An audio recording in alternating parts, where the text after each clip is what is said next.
Ajmo samo zajedno. Naravno, ajmo slično. Naravno ćemo da peglamo, ali dobro.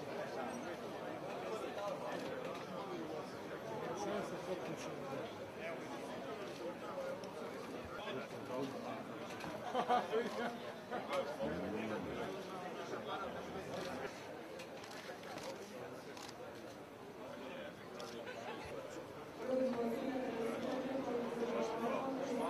Mama domaća.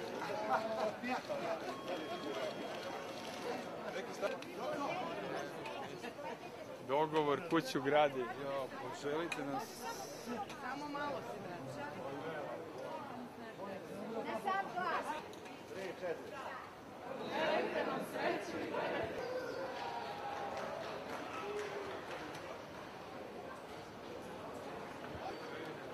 Izvolite, momci, dobro.